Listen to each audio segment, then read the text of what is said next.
Apaga los aparatos, tu hija va a despertar. La voz, delgada y clara, cortó el denso silencio de la suite del hospital. Alejandro Vargas, un hombre cuyo universo estaba construido sobre el estruendo de las bolsas de valores, levantó la cabeza con un sobresalto. Llevaba horas hundido en ese sillón de cuero, con la mirada perdida en el rostro pálido de su hija Sofía, cuyo único sonido era el bip monótono de los monitores desde hacía 3 largos años. Se giró bruscamente, esperando encontrar a una enfermera, pero en su lugar vio un niño pequeño, no tendría más de 7 años, con unos ojos grandes y oscuros. ¿Quién eres tú?, preguntó Alejandro, su voz ronca por el desuso y la pena acumulada. El niño dio un paso adelante, sin intimidarse. Me llamo Miguel. Te vi llorando desde la puerta entreabierta. Vine a decirte que no te rindas. Su simpleza desarmó la coraza de Alejandro. ¿Por qué dices eso, pequeño? ¿Qué sabes tú? Miguel miró hacia la cama de Sofía. Sé que la enfermera del Aporo noche no es buena. La que viene cuando todos duermen. Hace cosas raras con las máquinas, justo antes de que llegue el doctor de la mañana. La acusación era tan directa y extraña que un escalofrío recorrió a Alejandro. Había confiado ciegamente en el personal, pero ¿y si se equivocaba? Él nunca había dudado de nadie en ese lugar. Todos parecían tan profesionales, tan dedicados al cuidado de su pequeña. Pero las palabras del niño resonaban con una verdad incómoda, una verdad que había estado ignorando. ¿Cosas raras? ¿Qué clase de cosas raras, Miguel? Es muy importante que me lo digas, insistió Alejandro, inclinándose hacia el niño, su corazón latiendo con una mezcla de esperanza y terror. El niño no dudó. Toca los botones muy rápido, mira hacia la puerta, y luego el líquido de las bolsitas gotea diferente, mucho más lento, a veces casi no gotea nada. Después, antes de que llegue el doctor, lo vuelve a poner como estaba antes. La descripción era precisa, técnica para un niño, lo que la hacía aún más creíble. Alejandro sintió una oleada de rabia y culpa. He sido un idiota, pensó con amargura, un completo idiota ciego. Como no se había dado cuenta de nada, Miguel, al ver la tormenta en los ojos del hombre, añadió un último detalle, que sería la clave de todo. Y también escondió algo de Sofía. Lo vi. ¿Escondió? ¿Qué escondió y dónde?, preguntó Alejandro, su voz ahora un susurro tenso, cargado de una urgencia desesperada. El niño señaló hacia una esquina de la habitación, donde una planta ornamental de aspecto costoso servía de decoración. Ahí detrás.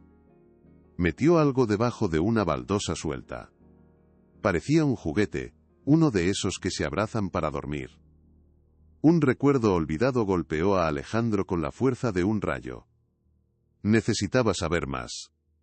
Si te gusta este tipo de contenido, no te olvides de suscribirte a nuestro canal. Publicamos videos todos los días, y dale like al video, si te gusta esta historia, y déjanos en los comentarios contándonos de dónde eres, y a qué hora nos escuchas. El corazón de Alejandro martilleaba contra sus costillas. Se levantó, su cuerpo rígido por la tensión, y apartó la pesada maceta. Efectivamente, una de las baldosas de mármol del suelo se movía ligeramente. Se arrodilló, sintiendo el frío de la piedra, y la levantó con dificultad. Debajo, en un hueco polvoriento, yacía un objeto envuelto en un paño sucio. Con manos temblorosas, lo desenvolvió. Fue entonces cuando el recuerdo lo inundó por completo. La muñeca. Sofía tenía una muñeca de trapo que había sido su compañera inseparable, un regalo de su madre antes de fallecer. No iba a ninguna parte sin ella. Cuando ingresó en el hospital, él se había asegurado de que estuviera a su lado, pero hacía meses que no la veía. Preguntó por ella una vez, y le dijeron que la habían llevado a esterilizar, pero nunca regresó. En su profundo dolor, él simplemente lo había olvidado. Hasta ahora. Allí estaba, sus ojos de botón mirando hacia la nada. Verla allí, oculta como si fuera entrabando, fue la prueba definitiva que necesitaba. Malditos sean, susurró, la voz rota por una furia que no sabía que poseía. Algo estaba terriblemente mal en ese lugar, y acababa de encontrar la primera pieza del rompecabezas. ¿Qué más estarían ocultando? Algo estaba a punto de romperse. La certeza de que el juguete de su hija estaba oculto deliberadamente, transformó el dolor de Alejandro en una furia fría y calculadora. Ya no era un padre afligido y pasivo, era un hombre con una misión clara. Gracias, Miguel, le dijo al niño, su voz cargada de una gratitud tan inmensa que casi lo ahogaba. Me has devuelto la capacidad de luchar, no sé cómo pagártelo. Sacó todo el efectivo que llevaba en la cartera y se lo dio. Toma esto. Y por favor no le digas a nadie lo que me has contado. ¿A nadie, me oyes? Es nuestro secreto. El niño asintió con solemnidad y se fue tan silenciosamente como había llegado. De vuelta en la habitación, Alejandro examinó el objeto recuperado. A simple vista, no parecía tener nada extraño, pero su presencia allí, escondida bajo el suelo, era un mensaje inequívoco. La enfermera Elena, y por extensión, el doctor Mora, no querían que Sofía tuviera ningún anclaje a su vida anterior. ¿Pero por qué? La pregunta resonaba, en el silencio. Necesito pensar con claridad, se dijo en voz alta, su mente de estratega tomando el control total. No puedo actuar por impulso.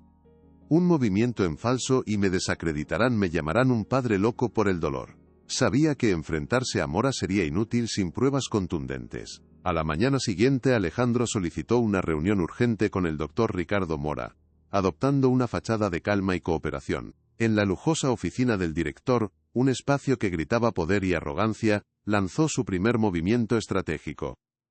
Doctor, he estado pensando mucho últimamente, comenzó, su voz cuidadosamente modulada. Quizás ha llegado el momento de considerar un traslado para Sofía. He oído hablar de una clínica especializada en Suiza que ha tenido éxito en casos como el suyo. Observó cuidadosamente la reacción de Mora. Por una fracción de segundo, vio un destello de pánico en los ojos del doctor antes de que su máscara de compasión profesional volviera a su lugar. Alejandro, por favor, hemos hablado de esto, dijo Mora con un tono paternalista que ahora le revolvía el estómago. El estado de Sofía es extremadamente frágil. Un traslado de esa magnitud sería increíblemente arriesgado.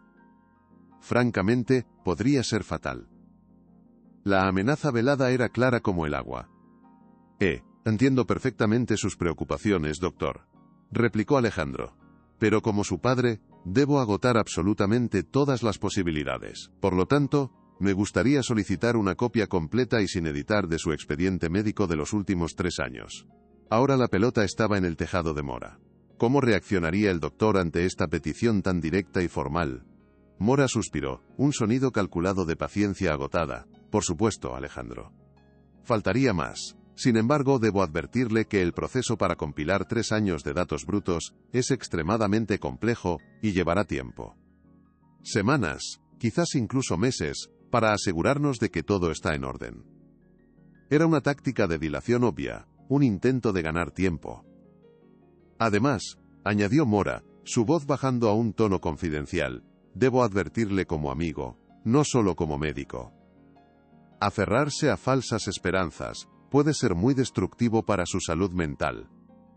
A veces, la mayor prueba de amor es aprender a aceptar la realidad, potonoso meti, dura que sea. Lo estaba tratando como a un hombre emocionalmente inestable, construyendo la narrativa que usaría en su contra. Mi juicio nunca ha estado más claro, Ricardo, respondió Alejandro, su voz con un filo de acero que sorprendió al doctor. Espero esos registros lo antes posible. No me importa el coste ni la complejidad. Salió de la oficina dejando a Mora con una expresión de desconcierto. Apenas había llegado al estacionamiento cuando su teléfono sonó. Era Mauricio Robles, su mano derecha, su mejor amigo desde la infancia. Alejandro, ¿dónde demonios estás? Tenemos una emergencia en la Junta. El consorcio japonés amenaza con retirarse si no te presentas ahora mismo, dijo Mauricio con una urgencia que sonaba ensayada. No puedo ir, Mauricio. Ocúpate tú, para eso te pago, respondió Alejandro cortante. Durante años, Mauricio lo había instado a centrarse en el negocio, a dejar a Sofía en manos de los expertos. Ahora, esas palabras adquirían un nuevo y siniestro significado. ¿Cuántas crisis como esta había fabricado para mantenerlo alejado del hospital? Hubo una pausa cargada de tensión en la línea. ¿Qué estás diciendo? Alejandro, esto es un desastre de miles de millones de dólares. No puedes simplemente ignorarlo. La desesperación en su voz parecía genuina, pero Alejandro ya no confiaba en sus propios oídos. Mi hija es más importante que cualquier acuerdo, Mauricio. Y últimamente siento que he estado demasiado ausente. dijo Alejandro, y colgó antes de que pudiera responder. La traición era una posibilidad tan monstruosa que apenas podía contemplarla sin sentir náuseas. Mauricio era como un hermano para él, el padrino de Sofía. ¿Sería capaz de participar en algo tan vil y despreciable? Recordó conversaciones pasadas, comentarios sutiles de Mauricio sobre lo complicado que sería su testamento si algo le pasara, preguntas indirectas sobre los fideicomisos y poderes notariales. En su momento, parecieron preocupaciones legítimas de un amigo. Ahora, a la luz de sus sospechas, parecían movimientos estratégicos para sondear el terreno. Al llegar a su mansión, el silencio opresivo lo recibió como un golpe físico. La casa, diseñada para una familia feliz y ruidosa, se había convertido en un mausoleo de recuerdos dolorosos. En la sala de estar, un enorme retrato de Sofía a los 4 años, sonriente y llena de vida, dominaba la pared. Esa niña vibrante estaba atrapada en algún lugar, víctima de un complot que apenas comenzaba a desentrañar. Se sirvió un whisky, pero el licor no le ofreció consuelo, solo avivó las llamas de su rabia. En su estudio, encendió su ordenador. Si no podía obtener los registros por la vía oficial y rápida, los conseguiría de otra manera. Tenía los recursos ilimitados para contratar a los mejores hackers del mundo. Si quieren jugar sucio, aprenderán lo que es enfrentarse a un experto, pensó con determinación. Era un riesgo enorme. Si lo descubrían, Mora y sus cómplices tendrían la excusa perfecta para declararlo mentalmente incompetente y quitarle la tutela de Sofía para siempre. Pero era un riesgo que estaba dispuesto a correr por ella. Pasó la noche en vela, contactando a un especialista en ciberseguridad a través de canales encriptados que solo él conocía. Le dio instrucciones precisas y claras. Infiltre los servidores del Hospital Élite y descargue todos los datos relacionados con Sofía Vargas. Quiero la verdad. Sin filtros, sin resúmenes, sin omisiones. Los días que siguieron fueron una tortura de espera y disimulo. Mantenía su rutina diaria para no levantar sospechas, pretendiendo que las crisis empresariales inventadas por Mauricio eran su máxima prioridad. Cada palabra de su socio sonaba ahora falsa y hueca. ¿Alguna novedad del hospital, amigo?, preguntaba Mauricio, con una solicitud fingida que le revolvía el estómago a Alejandro. Nada nuevo. Los médicos dicen que hay que tener paciencia, respondía Alejandro, odiando la farsa y el veneno que sentía en su interior. El único consuelo eran los breves mensajes encriptados del hacker que llegaban a su teléfono. Acceso conseguido. La encriptación es de nivel militar, es más dura de lo que pensaba. Necesito más tiempo. Cada mensaje era un pequeño paso más cerca de la verdad. Una tarde, Mauricio llamó de nuevo, su tono una mezcla de preocupación y advertencia. Alejandro, me estoy preocupando por ti. He oído que estás haciendo preguntas extrañas en el hospital, que estás actuando de forma errática. La gente habla, amigo. El propio doctor Mora me ha llamado para expresarme su preocupación por tu estado mental. La amenaza era clara y directa. Lo pintarían como un hombre desequilibrado y obsesivo. Estaban construyendo una narrativa para desacreditarlo antes de que pudiera atacar. Lograrían su objetivo antes de que él encontrara las pruebas. Finalmente una noche, mientras miraba el horizonte desde su despacho, llegó el mensaje que estaba esperando. Transferencia completada. Tienes todo. Desaparezco ahora. Alejandro sintió una mezcla de euforia y pavor. Abrió los archivos encriptados. Eran miles de páginas de datos, un laberinto de terminología médica y gráficos complejos. A primera vista, todo parecía normal, sin errores evidentes. Pero Alejandro no buscaba fallos obvios, sino patrones sutiles, anomalías escondidas a plena vista. Con la ayuda de un programa de análisis de datos que había adquirido, comenzó a procesar la ingente cantidad de información. Pasaron horas. El sol comenzaba a despuntar cuando lo encontró. Un patrón recurrente, casi imperceptible pero innegable. En ciertos días, siempre coincidiendo con el turno de noche de la enfermera Elena, las dosis de un sedante específico aumentaban ligeramente, mientras que los nutrientes esenciales y los sueros de hidratación disminuían en la misma proporción exacta. Los cambios eran tan pequeños que individualmente no levantarían ninguna sospecha. Pero vistos en conjunto a lo largo de 3 años, dibujaban un cuadro aterrador y metódico. Estaban manteniendo a Sofía en un coma inducido y controlado, debilitándola lentamente, todo documentado en los propios registros del hospital. Era la prueba irrefutable que necesitaba. Armado con esta nueva y devastadora evidencia, Alejandro sabía que su siguiente paso era el más arriesgado de todos. Necesitaba corroborar los datos con una observación directa, presenciar la manipulación con sus propios ojos para que nadie pudiera acusarlo de haber falsificado los documentos. Planeó su visita para la noche siguiente, justo durante el cambio de turno. Usó una entrada de servicio que conocía y se vistió con un uniforme del personal de mantenimiento que había conseguido. El corazón le latía con una fuerza desbocada mientras caminaba por los pasillos silenciosos del hospital, cada sombra una amenaza potencial, cada ruido un posible descubrimiento. Al llegar al piso de Sofía, se escondió en un cuarto de suministros cercano, dejando la puerta entreabierta. Vio a la enfermera del turno de día salir, y minutos después, llegó Elena. La observó entrar en la habitación de su hija y cerrar la puerta. Alejandro esperó unos minutos, la adrenalina corriendo por sus venas, el sudor frío en su frente. Luego, con un sigilo que nunca supo que poseía, se deslizó hasta la puerta. Esto es una completa locura, podrías destruir todo por una corazonada mal fundada, pensó, la voz de la duda, que sonaba inquietantemente como la de Mauricio, intentando detenerlo. Pero no era una corazonada. Era una certeza. Respiró hondo y giró el pomo con una lentitud infinita. La puerta se abrió sin hacer el más mínimo ruido. La habitación estaba en penumbra, iluminada únicamente por el brillo verdoso de los monitores. Allí estaba Elena, de espaldas a la puerta, inclinada sobre el panel de control de la bomba de infusión, concentrada en su tarea. Alejandro sacó su teléfono y comenzó a grabar en secreto, su mano temblando ligeramente por la tensión. Capturó el momento exacto en que ella reducía el flujo de la bolsa de nutrientes y aumentaba el del sedante, tal y como los datos habían predicho. Era la prueba visual, la confirmación irrefutable de un crimen silencioso. Pero justo cuando pensaba que lo había logrado, la enfermera se detuvo en seco, como si un sexto sentido le hubiera advertido de su presencia. Se giró lentamente, sus ojos adaptándose a la oscuridad, y finalmente se encontraron. El pánico se apoderó de Elena al ver a Alejandro parado en la puerta, con el teléfono en alto, grabando su rostro, culpable. «Señor Vargas, ¿qué hace usted aquí? No tiene permiso para estar a estas horas», tartamudeó, su voz temblando. Alejandro no respondió, simplemente siguió grabando, capturando su expresión de terror. Sabía que no podía enfrentarla allí. Dio un paso atrás, cerró la puerta suavemente y corrió por el pasillo.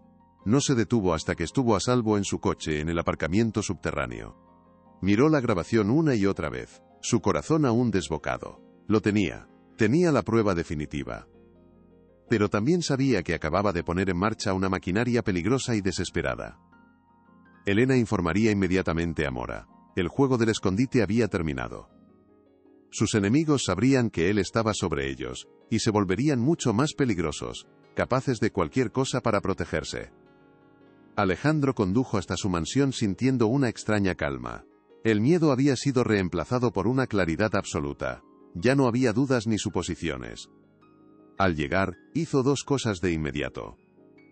Primero, hizo múltiples copias de seguridad de la grabación y los datos, guardándolas en servidores encriptados en varios países y en dispositivos físicos que escondió en lugares seguros.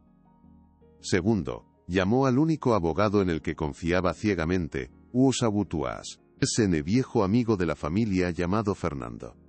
«Fernando, necesito verte ahora mismo. Es un asunto de vida o muerte. Trae a tu mejor investigador privado. Tenemos una guerra que ganar». La suerte estaba echada. ¿Sería suficiente para ganar? Se reunieron esa misma noche en el estudio de Alejandro. Le contó toda la historia, desde la aparición del pequeño Miguel hasta la grabación que acababa de hacer. Le mostró los datos del hacker y el juguete de su hija sobre la mesa. Fernando escuchó en silencio, su rostro endureciéndose con cada palabra, pasando de la incredulidad al horror y finalmente a una furia controlada. «Esto es más grande y más sucio de lo que imaginas, Alejandro», dijo finalmente, su voz grave. «Si están dispuestos a hacerle esto a la hija de un hombre con tus recursos, imagina lo que le han hecho a otros pacientes sin tu poder. Esto podría ser una red criminal que opera desde el hospital más prestigioso del país. Vamos a necesitar más que una grabación para derribarlos. Nick, necesitamos construir un caso tan sólido que no puedan escapar por ninguna grieta. Las palabras de Fernando no lo asustaron. Al contrario, reforzaron su determinación. A partir de ahora, estás en grave peligro, Alejandro. Ellos saben que sabes. Su cruzada personal acababa de convertirse en una batalla por una justicia mucho más grande, pero primero debía salvar a su hija. Tenía que sacarla de ese lugar antes de que fuera demasiado tarde. Al día siguiente, tal como esperaba, el doctor Mora lo llamó. Su tono ya no era paternalista, sino gélido y amenazante. Señor Vargas, hemos recibido un informe muy preocupante sobre su conducta anoche. Entrar sin autorización en zonas restringidas, acosar al personal. Este comportamiento es inaceptable y confirma nuestras sospechas sobre su estado mental. Alejandro escuchó en silencio, sabiendo que la ofensiva había comenzado oficialmente. Dadas las circunstancias y nuestra creciente preocupación por su estabilidad emocional, el Consejo del Hospital ha decidido restringir su acceso. A partir de ahora, sus visitas a Sofía deberán ser programadas y supervisadas por un miembro del personal, concluyó Mora, saboreando cada palabra. Lo estaban aislando de su propia hija, usando las reglas del sistema en su contra. No puede hacer eso, es mi hija, replicó Alejandro, aunque sabía que era inútil. Ya lo he hecho, es por el bien de la paciente, dijo Mora, y colgó. La rabia impotente lo inundó por un momento, lo estaban acorralando. Sabía que el siguiente paso sería intentar que un juez lo declarara incapacitado, quitándole todos sus derechos sobre Sofía y sobre su fortuna. Tenían que actuar antes de que él pudiera presentar su caso. Pero no sabían que él ya estaba varios pasos por delante. Esa noche, mientras revisaba los documentos con Fernando, tomó el juguete de trapo entre sus manos, buscando algún consuelo. Al presionar uno de sus ojos de botón, sintió un pequeño clic, un mecanismo que no debería estar allí. Intrigado, usando un pequeño destornillador de un kit de relojería, abrió con cuidado la parte trasera de la cabeza del objeto. Dentro, anidado en el relleno de algodón, había un objeto diminuto y metálico, una microtarjeta de memoria. Su corazón se detuvo por un instante. ¿Qué podría contener? ¿Era posible que la enfermera no solo hubiera escondido el juguete, sino que lo hubiera usado para ocultar algo más comprometedor? Insertó la tarjeta en un lector y la conectó a su ordenador. Contenía un único archivo de audio, protegido por una contraseña simple, la fecha de nacimiento de Sofía. Con manos temblorosas, hizo doble clic. Una voz que reconoció al instante como la de la enfermera Elena llenó la habitación. Doctor, el señor Vargas está haciendo demasiadas preguntas. No sé cuánto tiempo más podremos mantener esto. Y luego, otra voz. Una que hizo que la sangre de Alejandro se helara en sus venas y su mundo se rompiera en 1000 pedazos. Era la voz de Mauricio Robles. Tranquila, Elena, yo me encargaré de Alejandro. Siga con el plan. Pronto, muy pronto, todo será nuestro. La grabación continuó, revelando los detalles más sórdidos y crueles del complot. Mauricio y Mora habían planeado esto desde el principio, aprovechando el accidente de Sofía. Vieron la oportunidad no solo de controlar a Alejandro a través de su dolor, sino de apoderarse de su vasto imperio.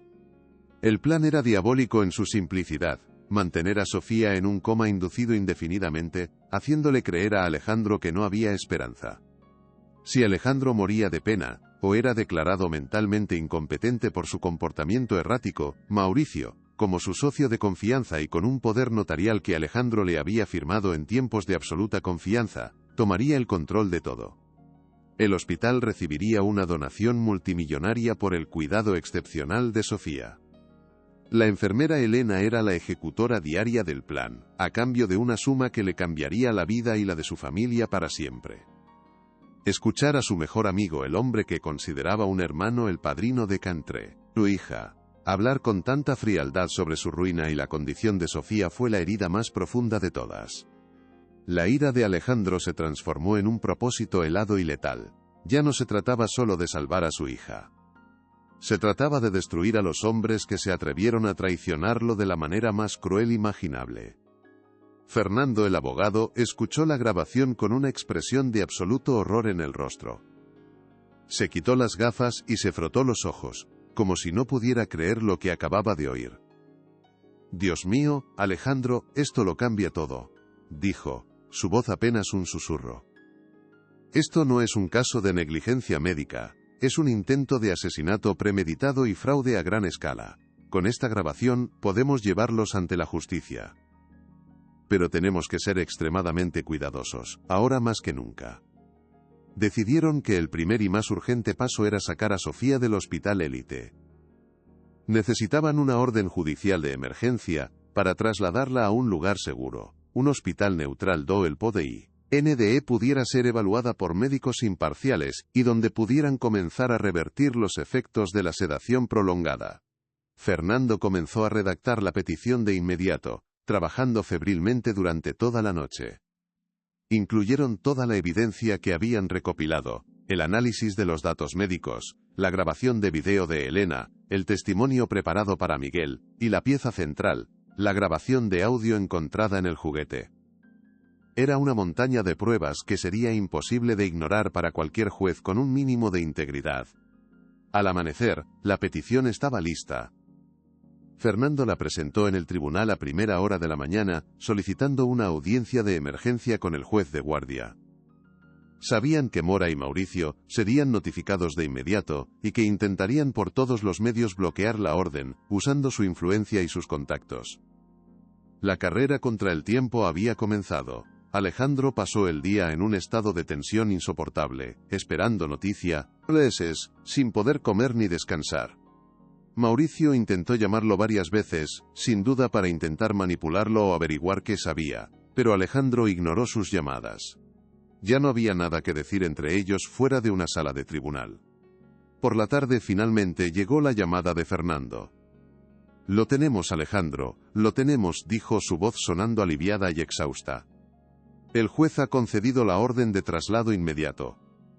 Y ha ordenado una audiencia pública para mañana por la mañana, para escuchar el caso. Quiere llegar al fondo de esto rápidamente, está escandalizado».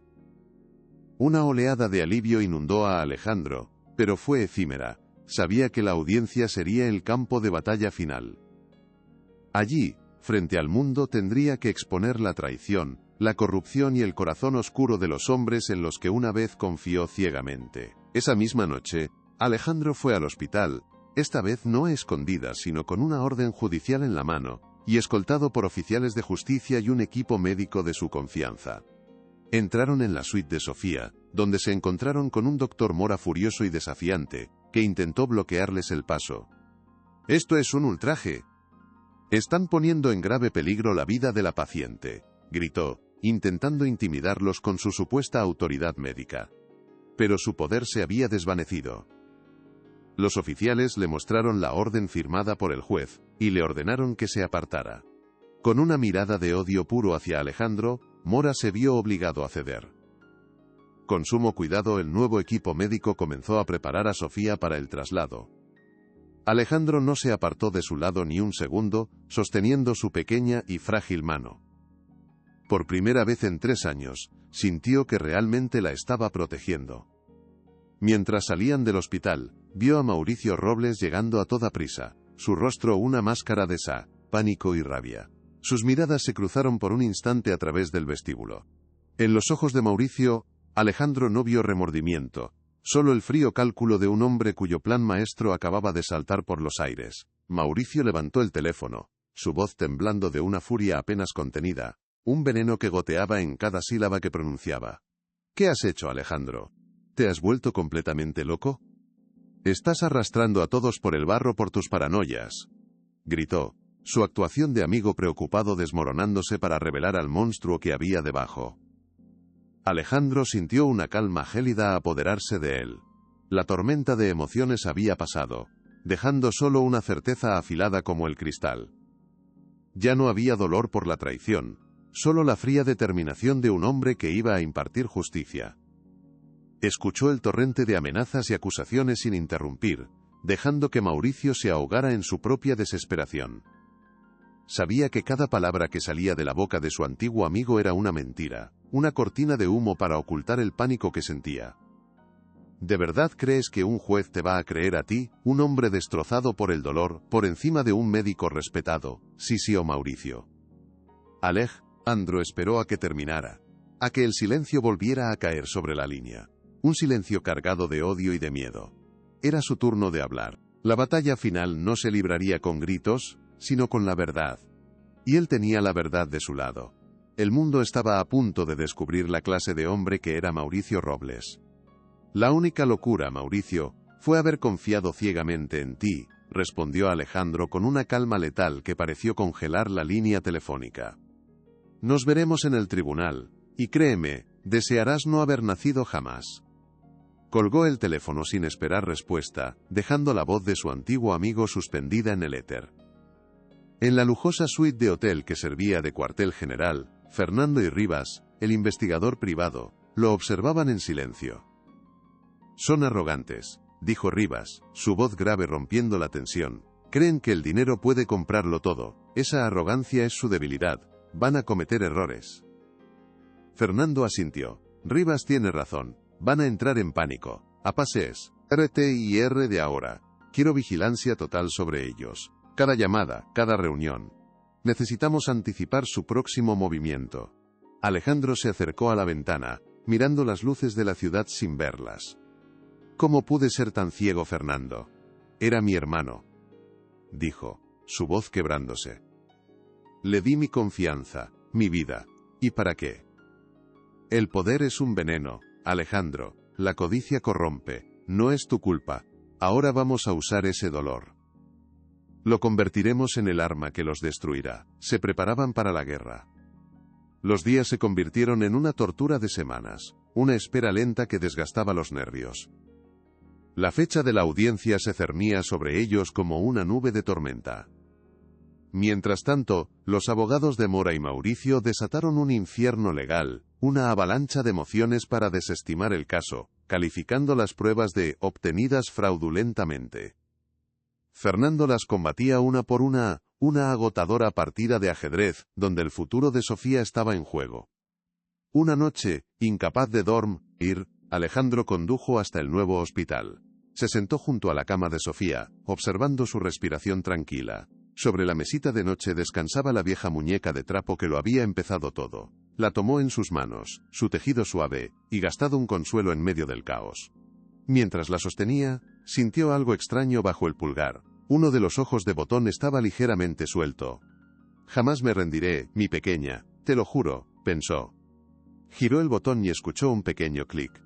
Con la navaja de su llavero, descosió con cuidado la parte posterior de la cabeza. Metió los dedos en el relleno y sintió algo pequeño y duro. Lo sacó a la luz. Era una microtarjeta de memoria. ¿Qué podría contener? Al día siguiente, mientras deliberaban sobre cómo acceder al contenido de la tarjeta, el teléfono sonó. Era la doctora Isabel Navarro, la eminencia médica que habían contratado. Alejandro activó el altavoz. La voz de la doctora era tranquila, pero bajo esa calma, se percibía una indignación apenas contenida. Señor Vargas, he completado mi análisis de los registros médicos, comenzó, y lo que he encontrado es monstruoso. No encuentro otra palabra. Hizo una pausa, que pareció durar una eternidad. Esto no es negligencia. Es un patrón deliberado, metódico y sistemático de maltrato médico continuado. Durante 3 años, las dosis de un potente sedante se han mantenido en niveles justo por debajo del umbral tóxico, pero lo suficientemente altas como para suprimir cualquier función neurológica superior. Al mismo tiempo, los sueros de nutrición se redujeron sistemáticamente, lo justo para mantenerla con vida, pero en un estado de debilidad crónica. Es un coma artificial, mantenido con una precisión diabólica. Quienquiera que haya hecho esto sabía exactamente lo que hacía: mantener a su hija en un limbo perpetuo. Tengo páginas de datos que lo demuestran sin lugar a dudas. En un tribunal, esto será irrefutable. La confirmación de sus peores temores fue devastadora y un alivio brutal. Ya no era una sospecha. Era un hecho científico. Lo más fuerte está por venir. Quédate hasta el final. El tribunal era un coliseo moderno, un anfiteatro de madera oscura y tensión palpable. Alejandro sentía el peso de cientos de miradas sobre él. Sentado en la primera fila, con Fernando a su lado, observaba cómo el abogado de Ricardo Mora, un hombre de sonrisa fácil y ojos de depredador llamado Beltrán, se pavoneaba frente a la jueza con una confianza insultante. El aire estaba viciado, espeso con los perfumes caros y el hedor invisible de la mentira. No puedo derrumbarme ahora. No por Sofía, pensó Alejandro, clavando las uñas en las palmas de sus manos. Cada tic-tac del gran reloj de pared parecía un martillo golpeando su sentencia. Fernando le colocó una mano tranquilizadora en el hombro, un gesto que se sentía como un salvavidas en un océano embravecido. La jueza, una mujer de facciones severas, observaba a Beltrán con una neutralidad que a Alejandro se le antojaba peligrosa. El silencio era casi absoluto, un lienzo en blanco, sobre el que Beltrán estaba a punto de pintar su obra maestra de engaños. La batalla estaba por comenzar, y sentía que el suelo bajo sus pies se abría lentamente. Todo por lo que había luchado se decidiría en esa sala. Beltrán carraspeó, captando la atención de toda la sala, y comenzó su discurso con una voz melosa, cargada de una falsa compasión. Señoría, miembros del jurado, lo que tenemos aquí no es un caso de conspiración, empezó. Lo que presenciamos es la trágica, desgarradora historia de un padre consumido por el dolor. Hizo una pausa dramática. Un hombre que, incapaz de aceptar la devastadora realidad de la condición irreversible de su amada hija, ha construido un castillo de naipes. Un castillo de acusaciones infundadas, basadas en el testimonio de un niño confundido y en datos informáticos que fueron robados y muy probablemente, manipulados. Cada palabra era un dardo envenenado, diseñado para pintar a Alejandro no como una víctima, sino como un hombre inestable, un paranoico peligroso. Era una actuación brillante y cruel, una perversión de la verdad tan bien ejecutada que casi sonaba plausible. Alejandro sintió un nudo de hielo formarse en su estómago. La estrategia del enemigo era clara: no atacar las pruebas, sino destruir al mensajero. Estaban intentando asesinar su credibilidad ante los ojos del mundo entero. Y por un momento aterrador, pareció que lo estaban consiguiendo. Mauricio Robles, sentado junto a Mora con una expresión de profunda preocupación, asentía con una gravedad fingida, interpretando a la perfección su papel de amigo leal y afligido. Era el mejor actor de la sala. Sus ojos, que en privado brillaban con codicia, ahora estaban empañados por una tristeza teatral. Ricardo Mora, por su parte, mantenía la cabeza gacha, como un hombre aplastado por el peso de acusaciones injustas. Alejandro apretó los puños bajo la mesa, sus nudillos se volvieron blancos como el mármol. Respira, Alejandro, es su estrategia. Quieren provocarte, que pierdas el control y les des la razón. Le susurró Fernando al oído, su voz un ancla en la tormenta de falsedades. No les des esa satisfacción, no caigas en su trampa. Pero era difícil, increíblemente difícil. Era como ver a una serpiente describir con detalle cómo te iba a devorar, mientras el mundo entero aplaudía su elocuencia. El aire de la sala se sentía cada vez más denso, más espeso, cargado con el peso de una mentira que amenazaba con aplastarlo todo. Alejandro sentía que se ahogaba lentamente, que la verdad se disolvía ante sus ojos. ¿Podría la mentira ser más fuerte que la realidad? Beltrán continuó su ataque sistemático, llamando al estrado a un supuesto experto en ciberseguridad. Con una seguridad aplastante, el experto testificó que los registros médicos obtenidos ilegalmente no solo carecían de validez legal, sino que además eran extremadamente vulnerables a la manipulación. Cualquiera con conocimientos básicos de informática podría haber insertado esos patrones anómalos en los datos, afirmó con una condescendencia que hizo hervir la sangre de Alejandro. No hay forma de garantizar la integridad de esta prueba. Es, desde un punto de vista técnico, completamente inútil para este tribunal. La jueza tomaba notas, su rostro impasible, pero los miembros del jurado parecían convencidos. La ciencia, o una versión retorcida de ella, estaba del lado de los culpables. Alejandro miró a Fernando, buscando una señal de esperanza, pero su abogado mantenía una calma pétrea, esperando su momento. Sabía que debían soportar la tormenta antes de poder actuar. La estrategia de la defensa era brillante en su simplicidad. Si no puedes refutar la evidencia, destruye su origen. Y lo estaban haciendo con una eficacia aterradora. El caso se desmoronaba. Luego, Beltrán se centró en la grabación de video de la enfermera Elena, proyectándola en una gran pantalla. Señoría, observen con atención, dijo, usando un puntero láser. Un video oscuro, granulado, de pésima calidad, que no muestra absolutamente nada concluyente. ¿Qué vemos aquí? ¿Vemos a una enfermera ajustando un equipo médico? Sí. ¿Es su trabajo? ¿Esa es una prueba de un crimen? Por supuesto que no. Su voz resonó con una indignación fingida. Es una enfermera haciendo su trabajo. Interpretar esto como un acto malicioso no es solo una exageración, es una fantasía febril. Una fantasía nacida del dolor de un padre, sí, pero una fantasía al fin y al cabo. Desmontó la única prueba visual que tenían con una facilidad insultante, convirtiendo un acto siniestro en una simple rutina de cuidados. Alejandro sintió otra punzada de desesperación. Cada pilar de su caso se convertía en polvo ante sus ojos. El video, que para él había sido la prueba definitiva de la traición, ahora parecía ambiguo, intrascendente. Beltrán era un mago de la palabra, capaz de convertir el oro en plomo. Finalmente, con la crueldad de un depredador, Beltrán atacó el testimonio de Miguel. No lo llamó mentiroso, fue mucho más sutil y dañino. Describió al niño como un alma perdida, un joven impresionable que, habiendo encontrado en Alejandro una figura paterna, estaba dispuesto a decir cualquier cosa para complacerlo. Hablamos de la fantasía de un niño que ha vivido en la calle, que anhela desesperadamente atención y afecto, argumentó Beltrán, su tono teñido de una falsa piedad.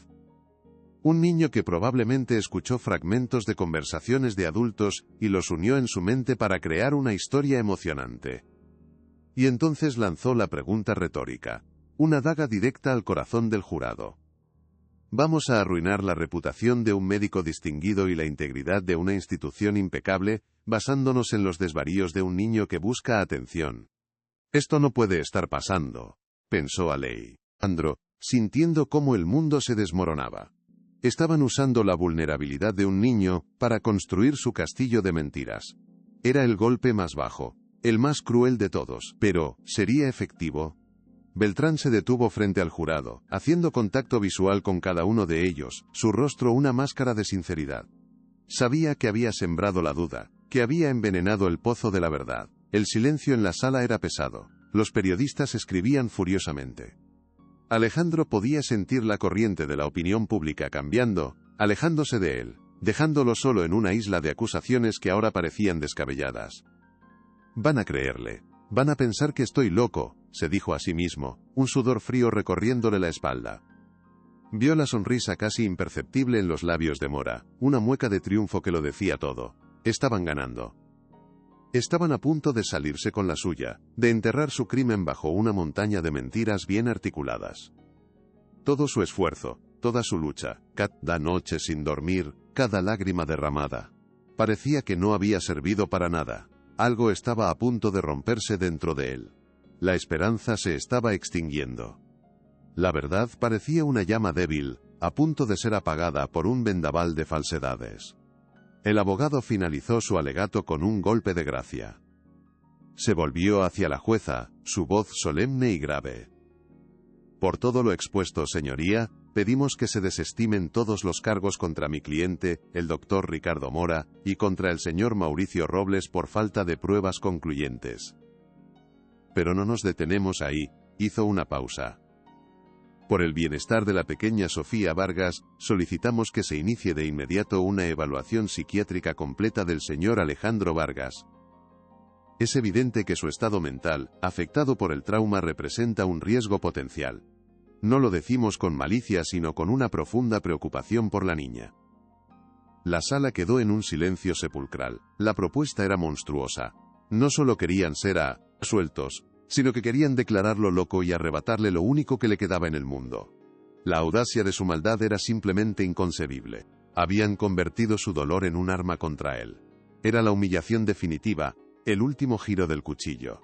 Alejandro sintió que el aire le faltaba en los pulmones. La jueza miró directamente a Alejandro, y por un instante aterrador, él vio en sus ojos no compasión, sino una severa advertencia. «Señor Vargas, entiendo su dolor», dijo la jueza, su voz cortante como el cristal. «Pero este tribunal no puede, y no debe, regirse por emociones. Sus palabras cayeron como piedras. Nos regimos por hechos probados, por evidencia tangible, no por teorías conspirativas ni por el dolor de un padre, por muy profundo que éste sea. Fue un golpe directo, una humillación pública que hizo que el rostro de Alejandro ardiera en llamas. Sintió como todas las miradas se clavaban en él, ahora no con curiosidad, sino con una mezcla de lástima y escepticismo. Era el loco de la sala. El padre que no podía aceptar la realidad, la justicia, esa idea abstracta y noble, parecía una broma cruel. El sistema que debía protegerlo estaba a punto de destruirlo. El mazo de la jueza estaba a punto de caer, y con él, todo su mundo se haría añicos. No puede terminar así, pensó desesperado, vio la sonrisa de suficiencia finalmente abierta en los labios de Mora, el brillo triunfante y descarado en los ojos de Mauricio. Lo habían logrado, estaban a punto de salirse con la suya. Iban a declararlo loco, a quitarle la custodia de su hija, y a quedarse con todo lo que había construido. La desesperación amenazó con ahogarlo, una ola negra y fría que le subía por la garganta. No puede terminar así, no puede ser. He luchado demasiado para perderlo todo ahora, pensó, su mente corriendo a 1000 por hora, buscando frenéticamente una salida, una última carta que jugar. Se sentía atrapado, expuesto y completamente solo. Había llegado al final del camino, y parecía un callejón sin salida. La verdad que él conocía con cada fibra de su ser se había vuelto irrelevante, una historia que nadie creería.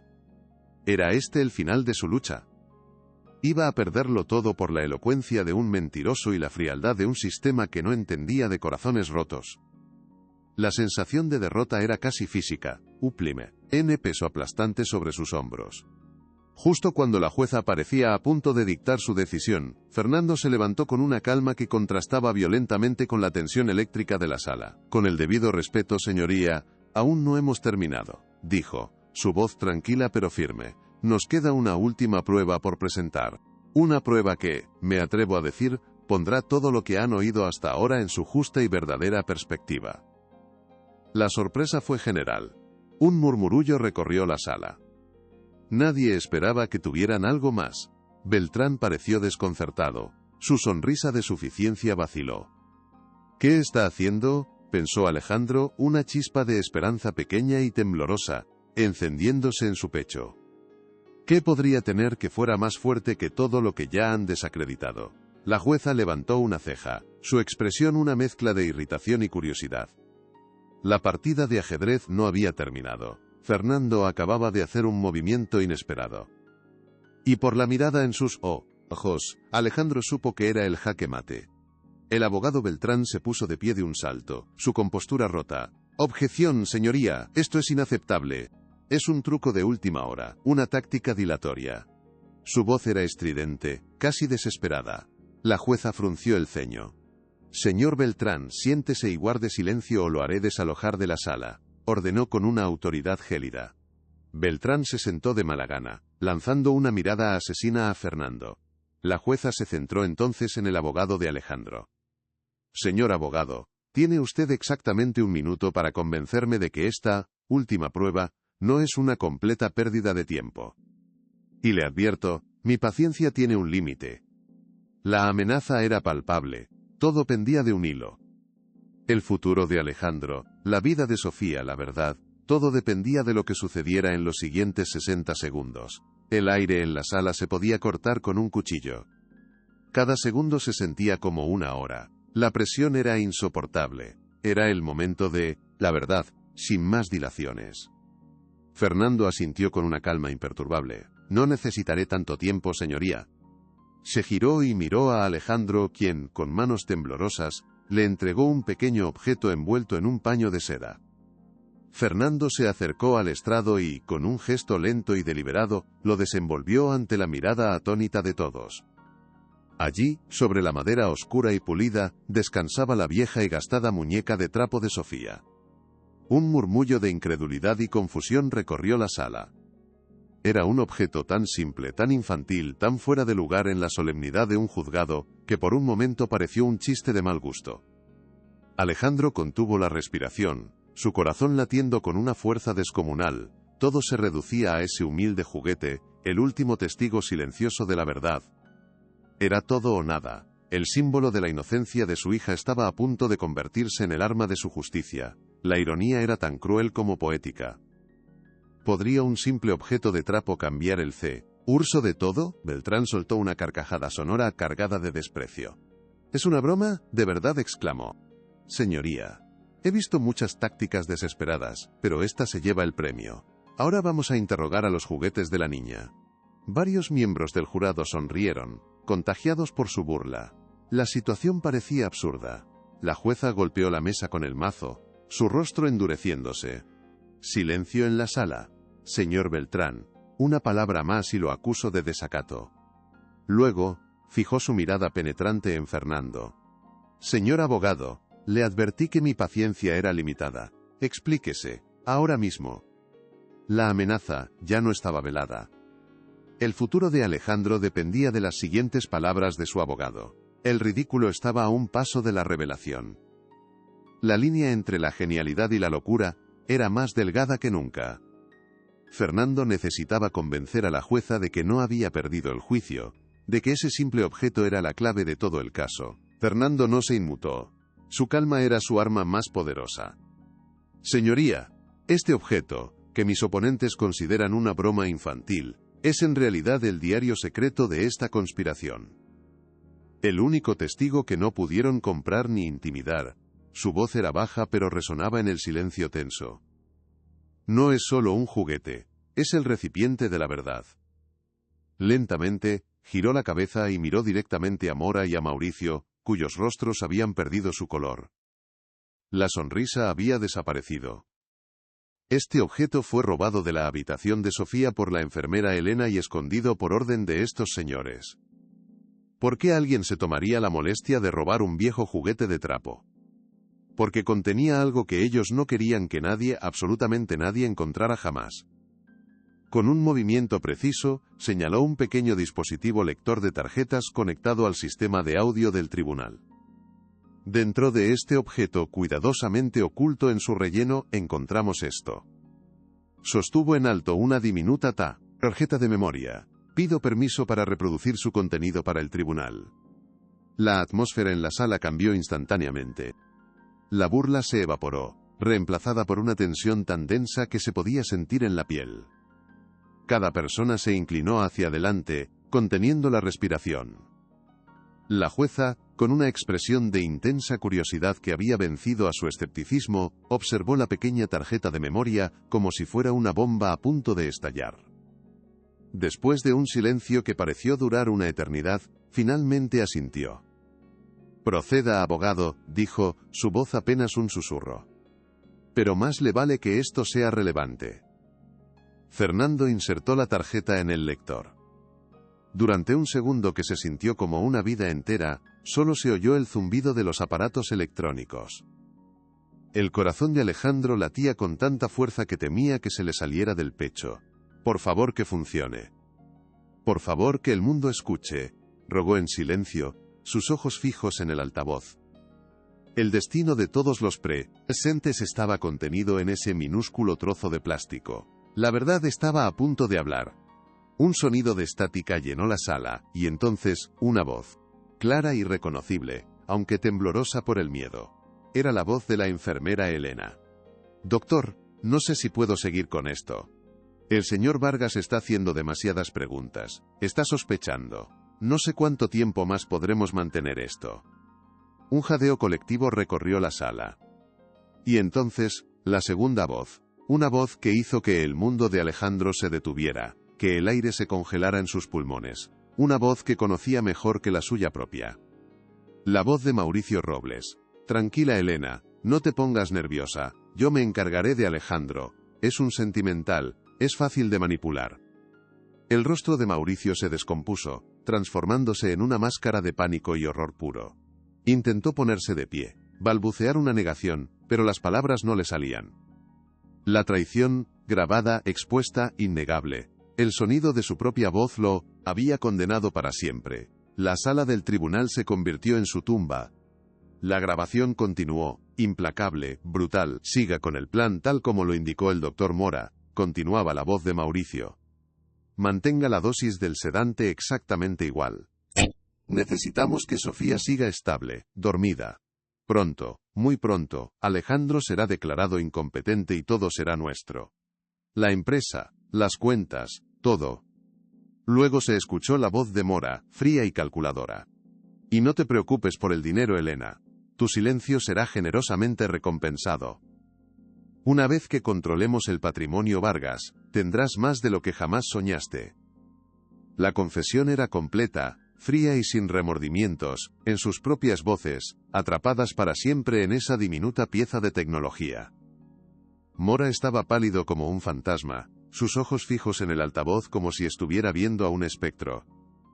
Beltrán, el elocuente abogado, tenía la boca abierta, su rostro un poema de incredulidad y derrota profesional. Había sido engañado por sus propios clientes.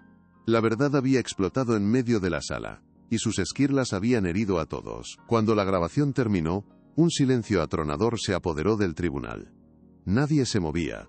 La verdad, cruda y monstruosa, flotaba en el aire, innegable y absoluta. La jueza miraba fijamente a Mora y a Mauricio, y su rostro, antes impasible, era ahora una máscara de furia contenida y repugnancia. La justicia personificada en esa mujer había despertado. Alejandro no sentía triunfo, solo un vacío inmenso y helado. La traición, ahora expuesta ante el mundo, dolía más que cualquier golpe. Había ganado el caso, pero había perdido a un hermano. En ese preciso instante, una puerta lateral del tribunal se abrió de golpe. Un oficial de justicia entró corriendo, su rostro pálido y agitado. ¿Esto es real, todo este dolor? Fue real, pensó Alejandro, sintiendo el peso de los últimos meses caer sobre él. El silencio se rompió, pero no con palabras, sino con la llegada de una nueva noticia que cambiaría todo una vez más. ¿Qué más podía pasar en un día que ya había destrozado el mundo? El oficial se detuvo frente al estrado, tratando de recuperar el aliento. «Señoría», exclamó, su voz temblando de emoción. «Una llamada urgente del hospital. La niña Sofía Vargas, ha abierto los ojos. Está despertando». Un grito ahogado, a medio camino entre el sollozo y la alegría, escapó de los labios de Alejandro. Se puso de pie. Sus piernas apenas lo sostenían. Sus ojos llenos de lágrimas que por fin podían caer libremente, limpiando meses de angustia. La sala entera estalló en un caos de murmullos, cámaras y gritos de sorpresa. Era como si la propia Sofía, desde su limbo, hubiera escuchado la verdad, y hubiera decidido regresar al mundo para confirmarla, para sellar el destino de quienes le habían hecho daño. La justicia no solo había llegado al tribunal, sino también a su cama de hospital, como un milagro que respondía a la verdad revelada. El universo por un momento parecía estar en perfecto equilibrio, la luz había vencido a la oscuridad. La jueza golpeó la mesa, con el mazo, su rostro una mezcla de asombro y determinación férrea. «¡Orden en la sala! ¡Orden!», gritó. El caos fue disminuyendo. Ya no era un lugar de juicio, sino de redención. Luego, con una voz que temblaba de una ira fría, se dirigió a los guardias. «Oficiales, arresten inmediatamente al señor Mauricio Robles y al doctor Ricardo Mora». Su dedo señaló a los dos hombres, que permanecían sentados, paralizados por el terror. «Quedan bajo custodia por los cargos de conspiración, fraude, perjurio y tentativa de homicidio. Que nadie salga de esta sala hasta que se ejecute mi orden». La justicia, al fin, había llegado, y era tan rápida e implacable como un rayo. Los hombres que habían jugado a ser dioses ahora eran simples criminales, su poder desvanecido, su futuro una celda oscura. La balanza se había inclinado de forma definitiva. Si esta historia te tocó el corazón, comparte para que llegue a más personas. El caos se desató. Los flashes de las cámaras explotaban, capturando los rostros descompuestos de Mauricio y Mora, mientras los guardias los esposaban. Pero Alejandro no veía nada de eso. Su mundo se había reducido a dos frases. «Sofía ha abierto los ojos. Está despertando». Se quedó de pie, paralizado, mientras Fernando le ponía una mano en el hombro. Las lágrimas que no había derramado en 3 años ahora corrían libremente por su rostro, no de tristeza, sino de un alivio tan profundo que era casi doloroso. «Tengo que ir. Tengo que ir con ella», susurró. Fernando asintió, abriéndole paso. «Yo me encargo de todo aquí. Ve con tu hija. Es lo único que importa». En ese instante, Alejandro no era un magnate, ni un vencedor. Era simplemente un padre corriendo hacia la luz al final de un túnel insoportablemente largo y oscuro. Un padre que iba a reencontrarse con el milagro que le habían intentado arrebatar. Mi pequeña, mi valiente Sofía, ya voy, pensó, cada latido de su corazón un paso más cerca de ella. La verdadera victoria no estaba en la sala del tribunal, sino en una habitación de hospital. El viaje al hospital fue un borrón de luces y sirenas. Fernando había conseguido una escolta policial. Pero para Alejandro, cada segundo se sentía como una eternidad. No habló. Su mirada estaba fija en el horizonte, como si pudiera ver a través de los edificios y llegar a la habitación de su hija. El peso de los últimos años, la carga de la duda y la desesperación, comenzó a disiparse, reemplazado por una esperanza tan brillante que casi cegaba. Recordó las noches en vela, las conversaciones unilaterales junto a su cama, las promesas susurradas al silencio. ¿Me habrá oído? ¿Sabrá cuánto he luchado por ella?, se preguntó. Al llegar al hospital, saltó del coche y corrió hacia la entrada, sin importarle los periodistas. Los pasillos que antes recorría con el corazón encogido, ahora los cruzaba con una ligereza que no recordaba. El mundo exterior había desaparecido. Solo existía ese pasillo, esa puerta al final, y la niña que lo esperaba al otro lado, la prueba viviente de que el amor de un padre a veces puede desafiar al destino. Su carrera era una oración, una plegaria desesperada por llegar a tiempo. Al llegar a la puerta de la habitación de Sofía se detuvo. Su mano temblaba. Un miedo irracional lo invadió. ¿Y si era un error? ¿Y si había sido una falsa alarma?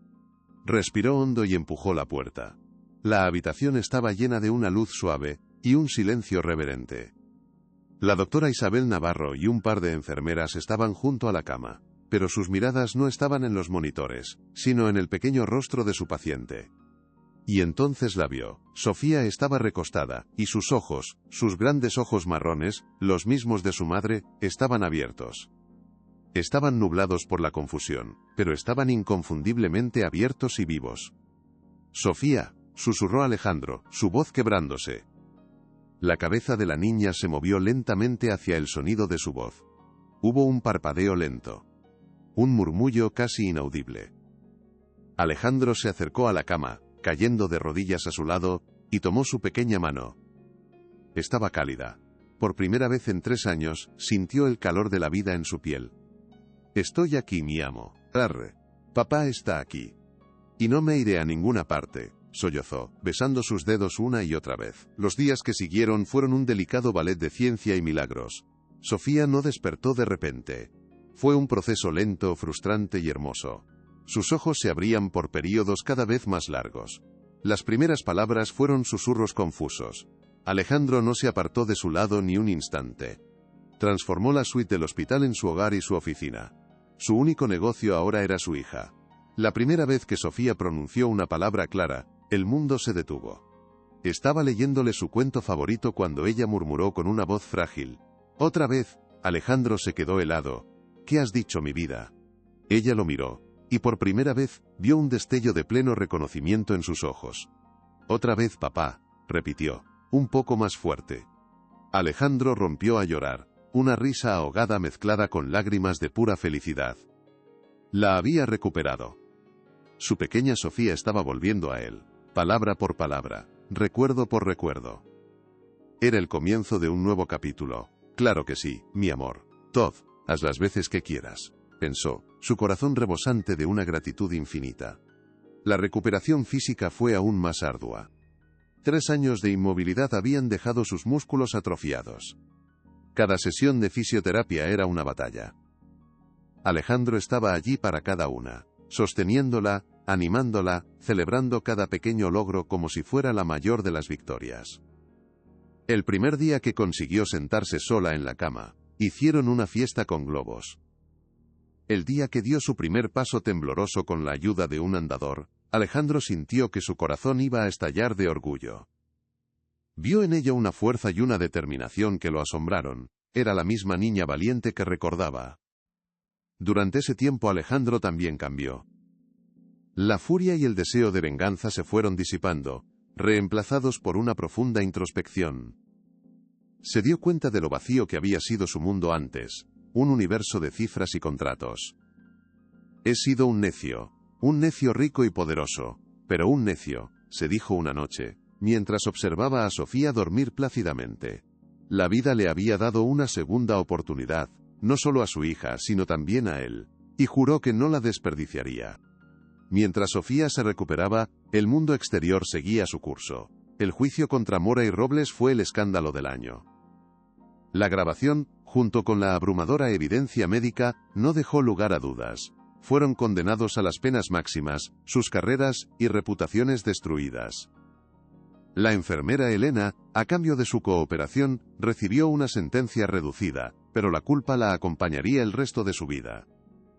El hospital fue sometido a una reestructuración completa bajo una nueva dirección, con protocolos de supervisión mucho más estrictos. Pero a Alejandro ya no le importaba la venganza. La justicia se había encargado de eso. Su atención estaba centrada en el futuro. Un día, mientras paseaba con Sofía por los jardines del hospital, ella le preguntó: «Papá, ¿qué le pasó al niño que te ayudó?». La pregunta lo golpeó con la fuerza de un rayo. En la vorágine de la recuperación, se había olvidado de Miguel. Una oleada de vergüenza lo inundó. Había hecho una promesa, y era hora de cumplirla. ¿Dónde estaría ahora ese pequeño héroe? Encontrar a Miguel no fue difícil. Rivas, el investigador, lo localizó en un pequeño orfanato en las afueras de la ciudad. Alejandro fue a verlo al día siguiente, sin avisar. Lo encontró en el patio, jugando al fútbol. Cuando Miguel lo vio, se detuvo en seco, sus grandes ojos oscuros se abrieron con sorpresa. Alejandro se arrodilló para estar a su altura. «Hola Miguel. He venido a darte las gracias». «De nuevo», dijo con una voz suave. El niño se encogió de hombros. «Solo te dije lo que vi». Alejandro sonrió. «Hiciste mucho más que eso, Miguel. Me salvaste, nos salvaste a los dos». Se hizo un silencio. «He estado pensando, y me gustaría ofrecerte algo. Un hogar. Una familia. Si tú quieres, claro». Los ojos de Miguel se llenaron de lágrimas. Las primeras que Alejandro le veía de rama. No dijo nada, simplemente se lanzó a sus brazos y lo abrazó con todas sus fuerzas.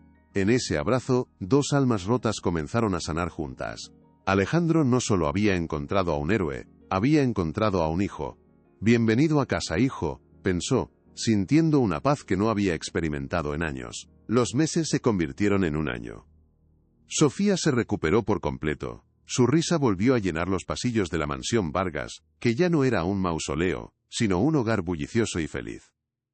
Miguel se adaptó a su nueva vida con una facilidad asombrosa, demostrando ser un estudiante brillante y un hermano mayor protector para Sofía. Los tres se convirtieron en una familia inseparable, unida no por la sangre, sino por los lazos indestructibles de la lealtad y el amor forjados en la adversidad. Un día, Alejandro los reunió en su estudio. Sobre la mesa había planos y maquetas. «Quiero enseñaros algo», dijo. Les explicó su plan. Iba a vender una parte importante de su imperio para crear una fundación. Una fundación dedicada a proporcionar la mejor atención médica a niños de familias sin recursos. «Y quiero que tenga un nombre especial», continuó, mirando a su hija. «Se llamará la Fundación Sofía. Porque tu fuerza es la inspiración». Los ojos de Sofía brillaron de orgullo. «Pero también tendrá un lema», añadió, mirando a Miguel. «Y será: la verdad de un niño puede cambiar el mundo, en tu honor». La Fundación Sofía se convirtió en la misión de la vida de Alejandro. Su lanzamiento fue un evento nacional, una declaración de intenciones que sacudió los cimientos de la filantropía en el país. El primer proyecto fue la construcción de un ala pediátrica de última generación en el hospital, equipada con la tecnología más avanzada y, lo más importante, con un personal seleccionado no solo por su excelencia, sino por su humanidad. En la ceremonia de inauguración, una placa de bronce fue desvelada en la entrada. No llevaba el nombre de Alejandro Vargas, sino una simple inscripción: «Dedicado a todos los niños que luchan y a los héroes silenciosos que les dan voz». Alejandro pronunció un discurso breve y emotivo, alejado de la retórica empresarial. Habló como un padre. Habló del miedo, de la esperanza y del poder de no rendirse jamás.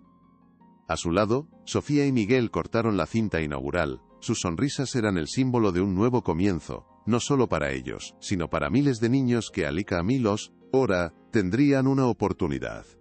El legado de Alejandro ya no se mediría en acciones, sino en vidas salvadas. Unos años después, Alejandro conoció a Isabel Navarro fuera del ámbito profesional. Se encontraron por casualidad en una galería de arte, y descubrieron que compartían una pasión por la pintura y una visión similar del mundo. Su relación floreció lentamente, con la cautela de dos personas que habían visto el lado más oscuro de la vida. No fue un romance apasionado, sino algo mucho más profundo, una conexión tranquila basada en el respeto mutuo y un entendimiento que no necesitaba palabras. Isabel no se enamoró del magnate, sino del hombre que leía cuentos a su hija, del padre que enseñaba a su hijo adoptivo a montar en bicicleta, del filántropo que dedicaba cada minuto a reparar un mundo roto. Una tarde, mientras paseaban por la playa, Sofía y Miguel corriendo delante de ellos, Isabel le tomó la mano. Fue un gesto simple, pero para Alejandro significó el mundo. Era la promesa de la felicidad tranquila y compartida. Pensé que nunca volvería a sentir esto, pensó Alejandro, apretando su mano. La paz. Había encontrado no solo la justicia para su hija, sino también una segunda oportunidad para su propio corazón. 5 años después, el paisaje de la atención médica infantil en México había comenzado a transformarse. La Fundación Sofía, bajo la dirección apasionada de Alejandro y un consejo del que Miguel, ahora un brillante adolescente, era el miembro más joven, había construido 5 hospitales comunitarios completos en las zonas más desfavorecidas del país. Estos no eran simples edificios, eran santuarios de esperanza. Programas de apoyo psicológico para padres, unidades de juego terapéutico y becas para jóvenes con talento que querían estudiar medicina, se convirtieron en el sello distintivo de la fundación.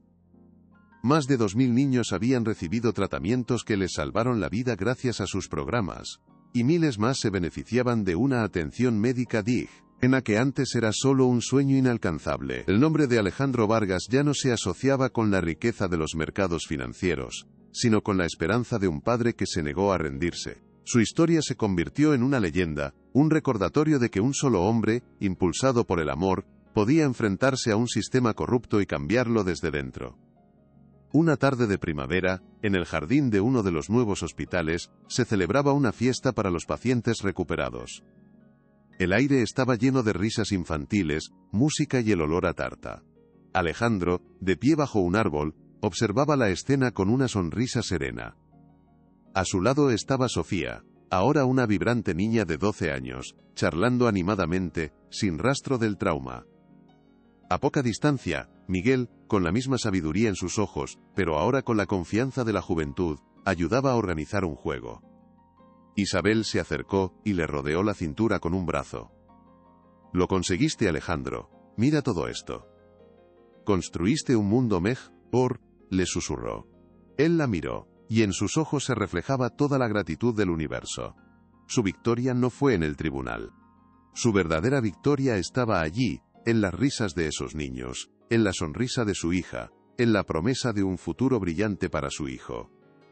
La historia de Alejandro Vargas enseñó al mundo una lección simple pero poderosa, que la verdad siempre sale a la luz, y que la fe inquebrantable de un padre puede mover montañas y sanar no solo a un hijo sino al mundo entero.